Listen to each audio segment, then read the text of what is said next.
이제 최운열 위원님 질의 시간입니다. 네, 오늘 좋은 발표 듣고 저희 간사단들이 준비하는데 약간 미흡한 점을 느꼈는데요. 오늘 와서 말씀하신 분들은 저희들하고 거의 생각이 좀 비슷한데, 정경련이라든지 경총의 대표들을 좀 와서 같이 토론했더라면 조금 더 원만한 우리가 듣고 싶은 얘기, 또 상대방 얘기를 들었을 텐데 하는 아쉬움이 좀 남습니다.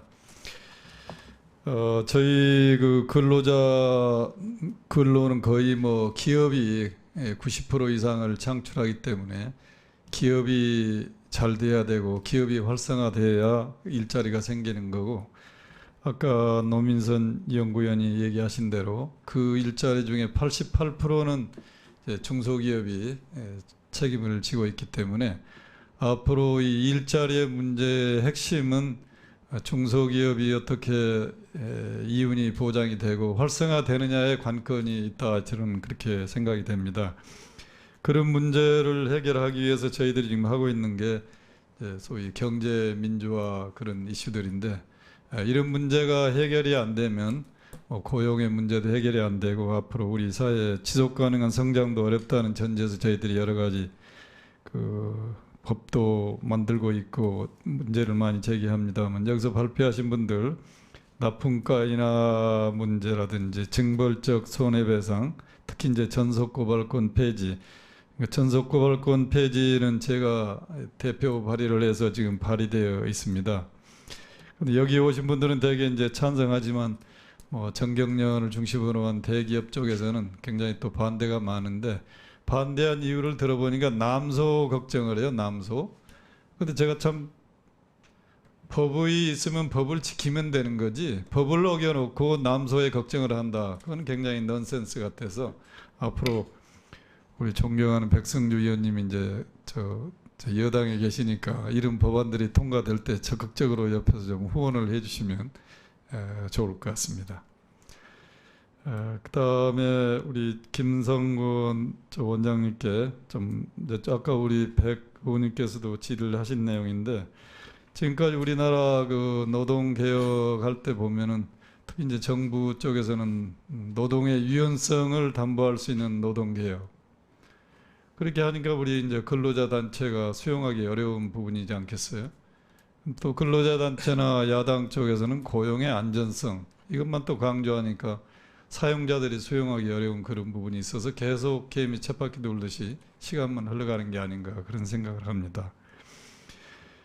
그래서 그리고 아까 이제 그 평균 그 근속연수가 5.7년인데 더 이상 무슨 고용의 유연성을 우리가 얘기할 수 있느냐 얘기했지만, 사실은 고용 유연성을 얘기하신 분들은 암암리에 양대 노총에 가입하고 계신 한 200만 근로자를 상대로 하시는 것 같아요.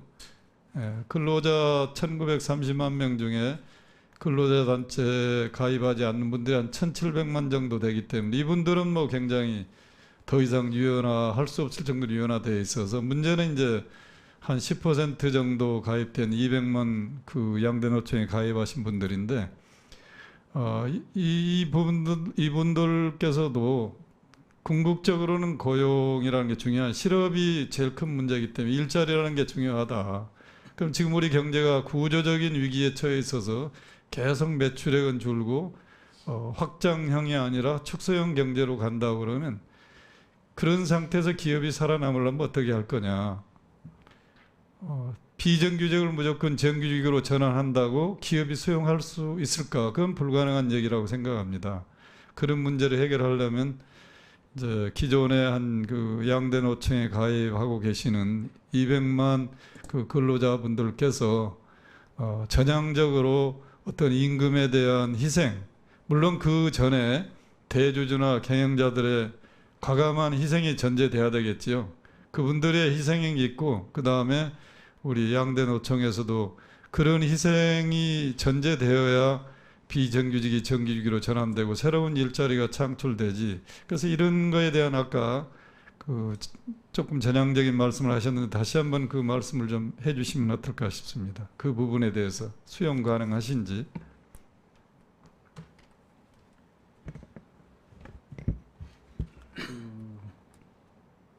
한국의 노동시장이 경직돼 있고 유연성이 필요하다고 보는데요.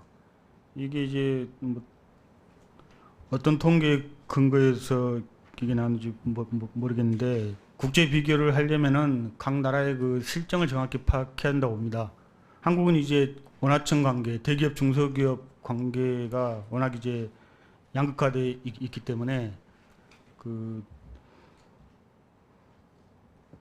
정규직이 비정규직으로 꼭 옮긴다든지 또는 이제 현재 고용 상태에서 해고가 된다든지 이럴 경우에 유럽이나 이런 나라들처럼 아무런 그 복지라든지 뭐 재취업이라든지 이런 것들이 없습니다. 실질적으로 이제 다른 나라들을 보면은 정규직과 비정규직의 임금 격차가 그렇게 크지 않고요. 또 뭐 해고가 돼도 장기간의 실업급여라든지 국민연금이라든지 이런 이제 사회복지가 보장돼 있기 때문에 그 유연성이 높아져도 큰 문제가 없지만은 한국과 같이 정규직에서 이제 비정규직으로 되거나 해고가 된다고 했을 때 그거는 이제 거의 뭐 절반의 임금으로 떨어진다든지 생계 자체가 어려워지기 때문에 이제 노동자들이 격렬한 저항을 할 수밖에 없고요.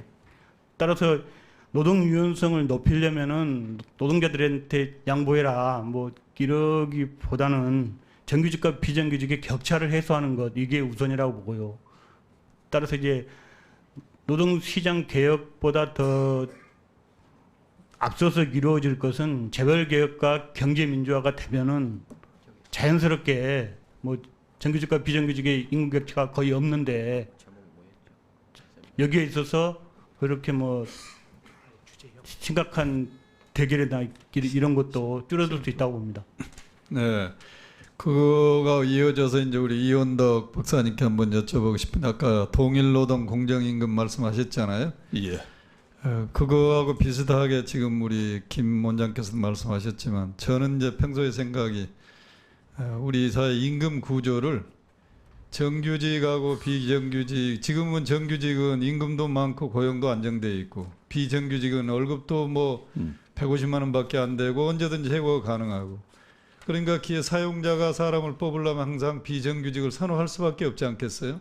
이 구도를 근본적으로 바꿔주는 방법이 정규직 월급보다 비정규직의 월급을 더 높게 그런 제도를 하나 만들어 놓으면 정규직으로 갈 거냐 비정규직으로 갈 거냐의 선택권을 구직자한테 주면 이런 문제가 근본적으로 해결되지 않을까, 그런 생각이, 그런 제도가 가능한가요? 제가 통일노동 공정임금이라고 이름을 붙인 게 바로 이제 그런 겁니다. 정규직 임금이 100이라고 하는 것 같으면 지금은 이제 기업에 따라 다르지만 대체로 비정규직은 그게 뭐 50%에서 80%를 받는데, 만약에 통일한 노동을 하는 비정규직에게 정규직 임금의 110%나 120%를 만약에 지급하게 하는 것 같으면, 그러면 자발적으로 선택해서 하는 비정규직이 있으리라는 생각을 하고, 대신에 기업은 고용의 유연성을 누릴 수 있고 비정규직은 고용이 불안한 대신에 자기가 가사와 병행하면서 이제 비정규직 고용 형태를 자발적으로 선택할 수 있으리라는 생각을 합니다. 이게 노동시장의 공정성의 기본이라는 생각을 하기 때문에 저는 이걸 제도화하는 게 옳다는 생각을 합니다. 이제 법으로 해야 된다는 법을 통해서라도 그런 예. 거를 하는 것이 근본적인 문제 해결 같아요, 제가 보기에는. 예. 그리고 앞으로 4차 산업혁명이 현재화되면 어차피 직업이라는 게 정규직보다는 비정규직이 더 많아질 수밖에 없을 텐데, 그런 사회를 대비해서라도 이런 임금 구조 개혁 같은 거를 우리 사회 제도적으로 한번 만들 필요가 있다, 그렇게 생각이 됩니다. 예. 많이 좀 도와주시면 좋겠습니다.